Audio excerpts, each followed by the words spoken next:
Spoiler warning! In Penacony, dreams are wistfully chased after under the watchful gaze of the family. But as you pull back the curtains to see behind the scenes of this grand stage, you find yourself looking at a territory sought after for many of the wrong reasons, in a grand scheme born from a fanatic that turned against the very people he built Penacony with.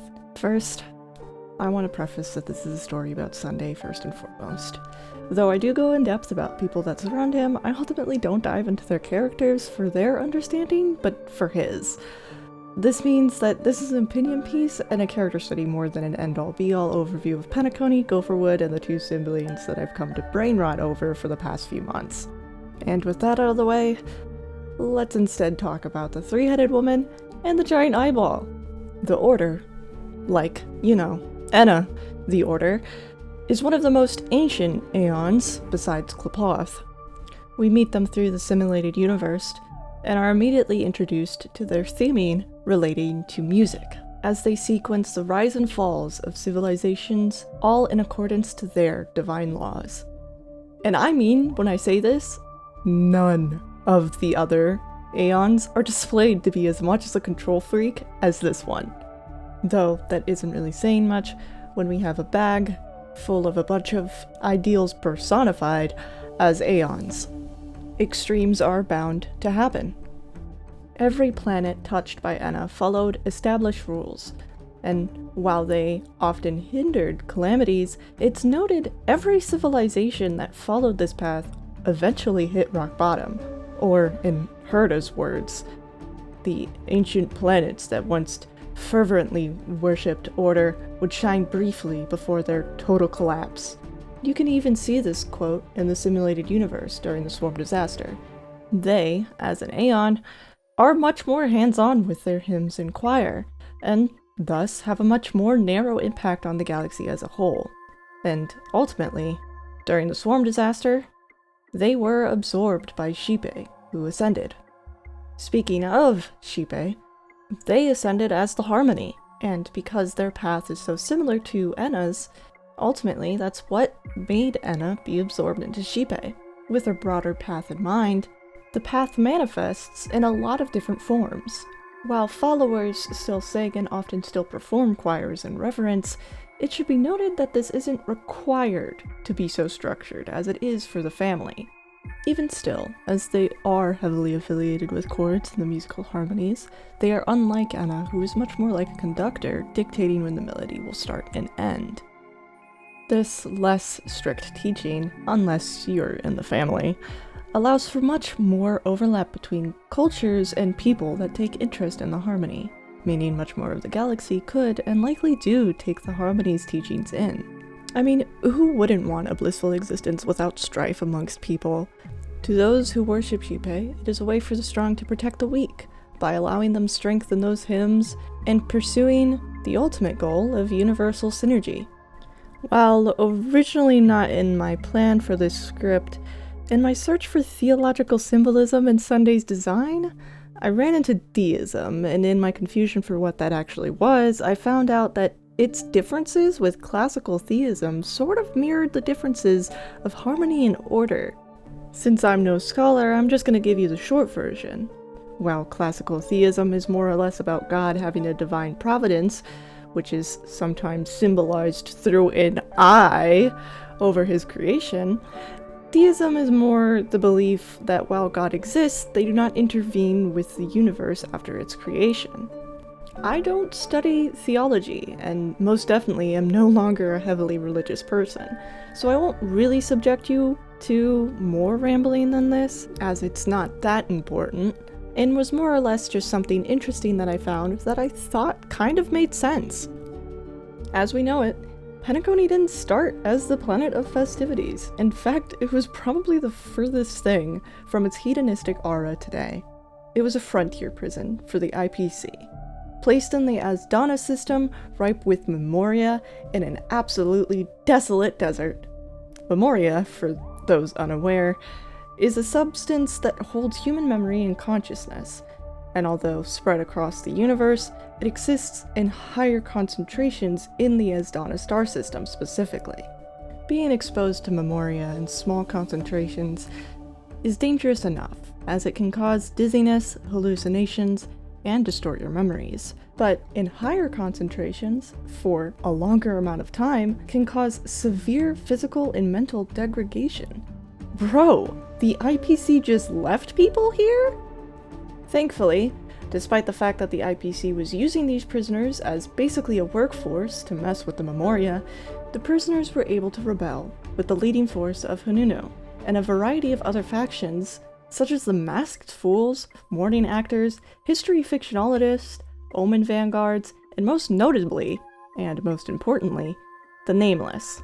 Though we have a timeline for the story, a lot has been taken with a grain of salt. This is mainly due to the presence of history fictionologists, Gallagher, and how they tend to mess with history completely. While I believe many of the important beats of the timeline are true, I want to make a disclaimer anyway, just in case Hoyo decides to make my research completely worthless for the fun of it. And with the release of Sunday on the horizon, I'm not so confident that anything that I wrote in this script is going to hold up. Specifically, everything that has to do with the history of Penacony and Gopherwood. But if they change one thing about Sunday, I'm going to be actually throwing out my video, and myself, and my computer, and my dog. Okay, anyway. Time skip to a little past the freedom of the planet, and many of the family factions that comprise Penacony's reality are vying for power. While they originally started with 7 family lines, some of them didn't make it. 2 of them didn't. This is where the banner of harmony is finally raised and the families finally join together and make the family you know today, mainly spearheaded by that fucking bird that I hate. Gopherwood is heavily ingrained in the history of Penacony, existing there even before Sunday was brought into the fold, and led Penacony's unification, the ultimate merging of the lineages, and the slow power shift away from the Watchmaker's grasp. After countless conflicts and Gopherwood's retaliation against rebels and their mercenaries, Gopherwood was subject to an attempt on his life, which left him with severed wings and an immolated body. Thus, he's only able to possess the iconic ravens or other Oak family members to appear in public, which means we didn't exactly get to see him from anything but a photo, which ultimately kept him safe from my hands. Gopherwood said very little after the Dreamburn riots, and fully stopped communication with the Watchmaker at all, refusing to tell him anything as he started to make changes to the town himself, slowly but surely removing the Watchmaker's influence and taking the reins once again. There were attempts by the Watchmaker to make amends and guide Gopherwood off the path he was going down, but it was futile, and this is what led the Watchmaker to seek the Astral Express out with the help of Gallagher, with their base of operations remaining in the Dreamflux Reef that the two of them, Orla and Micah, maintained, and all would fall in place during the Charmony Festival. If you know, you know. The dreamscapes were collapsing, and unknown to anyone else, Gopherwood was using the Memoria to harvest the emotions of almost every resident. And, with the help of the Stellaron, most people wouldn't even notice. This was likely the biggest proof of manipulation that ran rampant throughout Penacony's governing body, and perhaps ever since the Stellaron was employed for the creation of the dreamscape, back when they first chased the IPC out of Penacony. Yet, this wasn't the end of what Gopherwood had planned. At some point during the prior Amber Era, or this Amber Era, Gopherwood had visited a Stellaron-ruined town, finding 2 orphaned sibling Holovians who had lost their mother to a Memoria surge. Seeing in them potential, he took them under his wing and raised them as his own in the splendor of Penacony. Though he had always seen the 2 of them as children of a long-gone Aeon, Enna, the Order, and this caused Gopherwood to incorporate them into his scheme for usurping the Harmony's control over Penacony, and resurrecting the Order. While ultimately this plan mostly incorporated Sunday, both were mentioned to Sunday as being twins of the Order, which is to say, Sunday was told that both of them had a purpose. And While a lot of things are left unanswered, we know that whether it was someone else manipulating Gopherwood to do as he did, as Sunday mentioned, so it is not you who manipulates the dreamscape with the Stellaron, or all Gopherwood's own choices, or even that they were in Enna's dreams since the very beginning. He took over the role of becoming that foundation of the Ark that would protect Penacony from the impending Memoria Surge. The vagueness of his ultimate demise, even if I hate him enough to want to know how he died, may not be the answer we want. I believe it was at least partially purposeful. So, I feel the need to remind myself and everyone else that Penacony is a place where not everything is as it seems, and will likely get little information to cover up current plot holes and information gaps. It's likely we won't even get much when Sunday comes out, because he's not out as I'm writing the script. Though, what we all undeniably know is that through the use of she-based powers, Gopherwood wanted to establish order and maintain Enna's dream, a goal that lined up with the personal goal of the man who inspired this whole video, and a man who is likely in the title of this video. If you would allow me to, I'd like to ramble a little about the symbolism in his designs, before speaking on my take of his character and his portrayal and relationships with Gopher and Robin. First and foremost, we understand that a lot of the eye imagery has to do with the Order, though I would like to pose the thought that perhaps it's more about the illusion of control that he desperately seeks, or what comforts him. While at first I could easily mention the fact that his mother has similar but not the same eye imagery, it seems to become more prominent after Gopherwood adopts him and Robin, though without much understanding as to what Holovian halos are and why they form the way they do, I can't speak much on why his halo has eye symbolism, as well as bramble or thorn accents. If I wanted to agree with Gopherwood in anything, I would be saying that Sunday is a child of the Order, and therefore has the Order imagery. But I don't want to agree with him, so I'm not going to. What I can do, however, is theorize based on in-game pieces that it's more likely that his halo shows these symbols, likely in their more pure forms of meaning, merely twisted into religious rhetoric after being introduced to the concepts. Like, perhaps the eyes originally had more of a meaning towards his careful and watchful personality, or even his protective nature over his sister, rather than purely being connected directly to the Order. Though, with how eyes are more often seen as symbols of higher powers, I feel like I'm kind of just grasping at straws.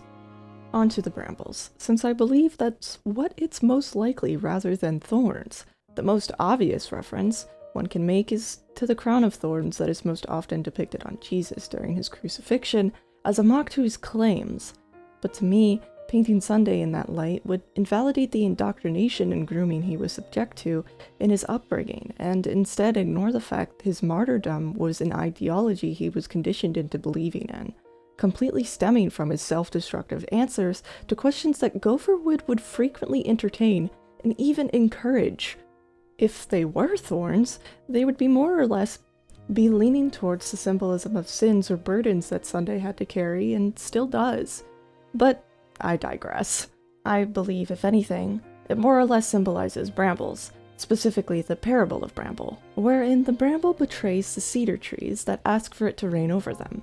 While I don't think it's a direct similarity, it's more of a reference to the idea that Sunday fully believed that his leadership was one that would avoid the promised fires, and while the bramble in the story was aware of its hostility, Sunday doesn't understand that his rule would still cause the demise of those he reigned over.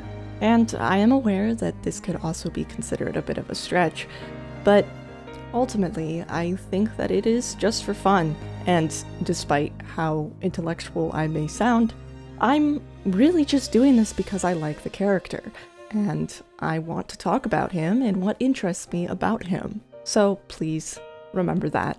Surprisingly, these themes remain steady even in his new appearance, and I can only imagine that the in-game model will be so fun to deconstruct and theorize the new meanings each symbol is associated with.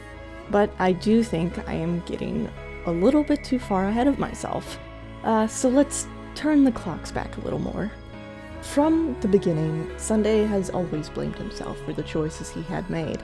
Self-destructive in ways so isolated that caused him to rely on Gopherwood entirely, and the sweet dream that Gopherwood governed. Sunday was under the impression that no matter what happened, any bird flying would crash to its death. Empathetic to a fault, he truly believed in the compassion he offered to those in need. That's what caused him to self-detonate so harshly. He, after all, gave sympathy to everyone during every choice he highlighted to the player himself. In those choices, the position he had been put in multiple times created a moment in which Gopherwood could warp his perspective even further. He has always been fearful of reality. To him, reality was far too harsh for humanity to survive and die with any sense of dignity. To him, the best and only solution to the suffering of humanity was Enna's dream, even if it meant entrapment inside a cage.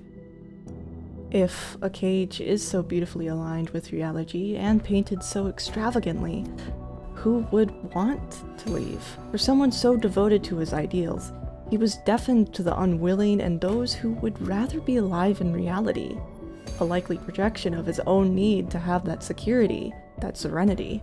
He took burdens people never gave to him, in order to serve humanity in a way he deemed best, at the cost of forsaking reality enough to immerse himself in Gopherwood's delusions. Delusions that would paint him as a martyr for those unknowing of the sacrifice he would be taking. This is why he allows himself to be painted as an opposing force, even though he tries to get us to understand where he comes from. He knows that not everyone feels the same way as he does, that those who are strong enough can overcome their trials. But therein lies the issue.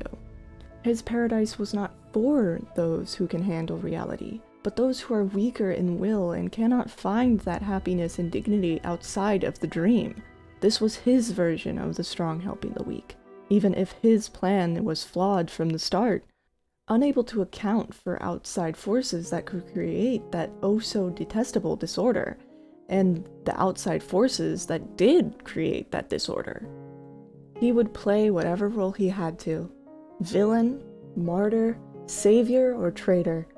He did so all with his ultimate end goal being that paradise he promised to create for his sister. He was cordial with us because he didn't know we were an issue to his plan, until we started to fully press against his plans. That's when his tone shifted. Yet even still, he was kind. He gave us chances to understand him, and allowed us to understand his point of view. Though he was twisted into it and ultimately rejected our point of view due to cognitive dissonance, as the contradictions we posed had to be rationalized by his brain, which was fully under the idea that the Order was the best path. I do believe that's why he asked us for a more forceful proof of our way of thinking, being more ideal, as his brain couldn't fully rationalize why those weak of heart would want to wake up in reality, just to suffer the injustices over again. While we know it's because of the suffering, and the ultimate proof of existence is the pain and change we undergo during these moments, Sunday could not comprehend wanting that pain, or wanting that change. He wanted the stagnation, because the stagnation offered the comfort of knowing, unlike the reality, where each day leads into an unknown. Sunday mentions the Charmony Dove, and the situation surrounding the caging and ultimate death of it often. As observers, we can pinpoint this moment as a turning point in his journey, with how often he says it, as well as a perfect example of the differences in character from the two siblings. They cared for the bird together for a very long time. Robin, who was the more free of the two, wanted to release the bird as soon as she left Penacony. Sunday, who stayed behind, watched the bird make its attempts to fly for 3 long days. He counted every attempt the dove made to soar, and on the 137th attempt, it succeeded, though it was short-lived as it crashed to the ground and was left unable to attempt again. Sunday held the dying bird in his arms, watching it fight for its survival, though even the comforting presence of warm hands couldn't help the bird survive, and it died there, painfully and agonizingly slow, all in front of a still young Sunday, who, while may have been an adult, still was in his mind naive and still learning his place in the world. For someone like him, insecurity is the driving factor of change. To feel secure, safe, and to avoid sorrowful choices is all he truly wanted. Perhaps his wants, his desires for a world where he felt he could live in, were projected onto the people he met as a bronze Melodia, as they did show suffering to him that he would have not seen otherwise. From men stricken with guilt over lying, to a man who lied to him to get safe passage. He was given grievances and had to sit and listen, empathizing with their struggles or being betrayed by his own kindness. Without lifting a finger, Gopher Wood taught him that Harmony could not fully grant him that security he so desperately wanted. This was honestly best explained by Silopunk in their Ode to Sunday video, as they mentioned specifically how Gopher Wood put them in the positions to find these faults in the Harmony and ultimately rely on him. As they say, Sunday had no one else he could trust. His only option was to trust Gopher Wood. This isolation from Harmony only gave him more of a strong reliance on the Order, though without fully converting those to his beliefs, or even fully rebirthing Enna, he shows that he was still believing in certain aspects of the Harmony. Even if Harmony could not build the paradise he sought, he knew Harmony could give that bliss and true peace he desired, while the Order would be the building blocks and cage that encased the dream. Silopunk goes into a little more detail about his characters, so I'll leave a link to that in the description, and I highly advise you to check that out instead of my ramblings that border on theorizing, since we have no real confirmations yet. But I also really thank you guys for watching this far, and want to inform you that while Silopunk and I both go into Sunday, we both have different takes on his character. While I did add a little to what Silopunk says in their video, I do think our trains of thoughts are kind of different.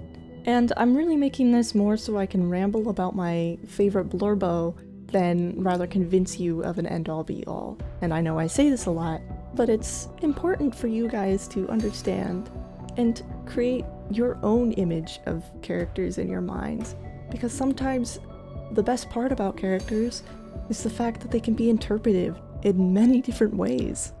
All in all, I believe Against Sunday's compassion, his self-destructive nature, was entirely amplified by Gopher Wood, and his best traits began to be twisted and warped by Gopher Wood's teachings. In believing the cage was the most comfortable option, he's unknowingly locked himself into a much larger one, unable to accept the position he put himself in unless we, as the Trailblazer, break that path and face the discordance of reality instead of the near-perfect tune of a dream. To be given a reason to step away from the cage is to be forced to step out of his comfort, a metaphorical bird forced from its nest. And to me, truly, I believe that without Robin, he would have crashed to death instead of getting a second chance that the little Charmony dove never had. As I won't really touch on much of Robin's design aspects, but more her relationship with her brother, Sunday, and how he is a mirror to her, and her to him, I implore you to seek Robin threads out there, and videos speaking on her motifs and references to Emily Dickinson out there, so you can get a little more insight to her as a character through her more as a person than through her relationship with Sunday. She is, after all, a very complex character, much the same as Sunday, and many people just seem to boil her down to her basics, and it kind of makes me sad. Sure, she's not an allegory for religious guilt, but come on, guys. Robin is probably the strongest example of living in reality and pushing through the hard comings of life in order to find joy and flourish. She shared trauma with Sunday. While not the Charmony dove, she did share the loss of their mother. This affected her differently than Sunday, but still changed her as a person. On top of this, while she doesn't show up that much in the story, she is still a vital part of the storyline without even being present, as it is her disappearance that makes Sunday's facade crack more, and give more insight into how Sunday cares deeply about his bond with her, valuing her over the bond he has with Gopher Wood, i.e. the Order. Most notably through his interaction with Gallagher, where he doesn't ask how he did it, but why. As to him, the targeting of Robin was unjust and immoral, since she has no connections to the scheme that is going on. Though, luckily for him, her death was greatly exaggerated and she was alive and well in the Dream Flux Reef. Compared to Sunday's almost distanced approach to humanity, Robin has always walked among the people and shared their woes in stories. Her song is what brought peace to souls undergoing hardships, and it's why she chooses to go to such dangerous locations to sing. To her, giving her voice to those weaker is her act of honoring her mother, who did the same to her and her brother during their own crisis. Even if, for a moment, she sees it important to remind people of the joy and harmony in life, it's why she is practically the opposite of what the new version of Penacony is becoming, or would've became, which is more than an escape, a place where dreams of living a better reality are eaten and chewed. She represents the solace that Penacony is meant to be, before waking back up to face reality again. Just a temporary reprieve and a reminder that there are things worth living for. This is why she writes to him and implores him to live in the waking world more, to return to reality. She wishes to ease the burdens that Sunday put on himself by giving him chances to understand that humanity doesn't need the sweet dream to continue, and that everything in the dream is just that, a dream. She understands more than anyone how sensitive Sunday is, and it's why she refrains from mentioning the bullet incident. She knew it would scare Sunday into more of a recluse, more of a fearful boy who couldn't bear to lose anyone else. Even if Sunday never explicitly tried to stop Robin's path, they both understood that what the other was doing was what they wanted to do.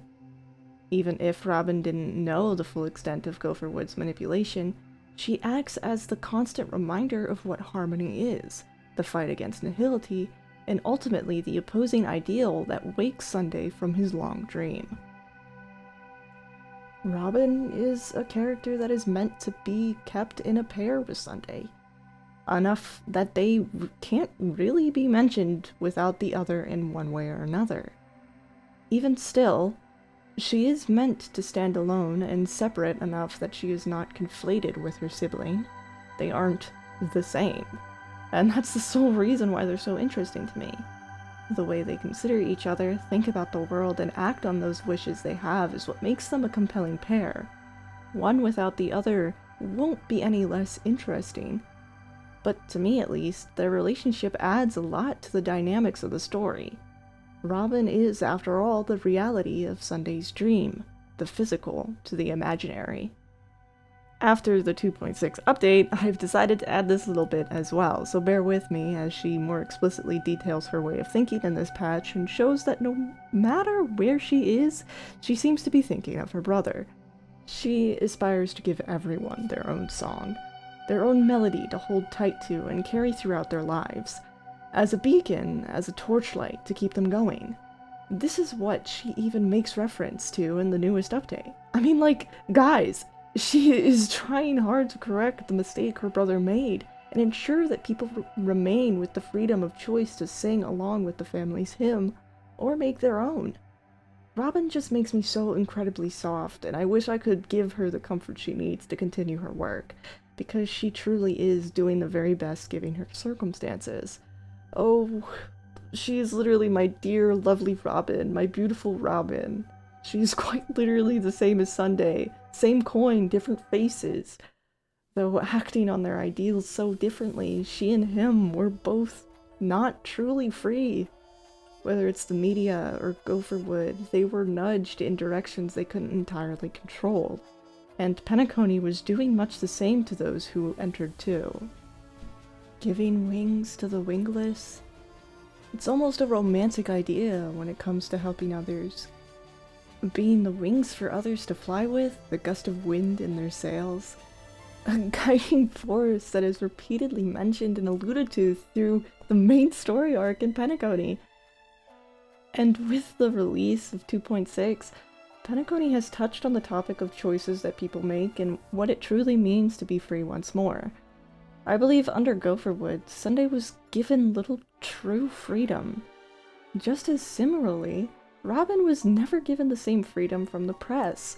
Whether it was under the IPC, the Order, or Premon's experimental eye, Penacony has always been a prison. But now, With Robin as the leader, maybe they have a way forward towards a true harmonious existence. Sunday is someone that is important to understand, mainly for people who identify with it, to grasp it and guide themselves out of a hole and spiral that Sunday was likewise in. It's much the same as to why Robin is important. While any character can fill this hole and give hope to people who like them, Sunday for me is an example of someone who's so pessimistic and has had so many things happen to him that he finds it hard to have faith in anyone but himself. I do identify with Sunday, and I do know my opinion is biased, but still, his potential is amazing as a character. He is capable of becoming a man who rises above his pessimism, finding his hope in the depths of despair he was in, a freed bird out of their nest and able to flock with others. It is an ending I hope he gets, in order to gain his new formed life. Basically, it should matter because I said so. All in all, I couldn't ask for better representations of Penacony's dirt behind perfect images. They both mean a lot to me, and I'm reading up on the new theories almost every day. If you have any you'd like me to read, I have a Blue Sky, and you are welcome to follow and message me on it, as well as my Twitch, which I try to stream on every Monday through Thursday around 1 PM Eastern Standard Time. Though, since life is life, I have a Discord you can keep up with as well, in case I have to postpone or reschedule streams. Thanks again to those who inspired me, my friends, and specifically Silopunk, who has given me support in my journey. I mentioned their video as well, and I implore you to seek that one out, again, because they do a good job at describing a lot that I might have brushed over. Once more, I hope you have a wonderful day, and I will see you when Sunday is released.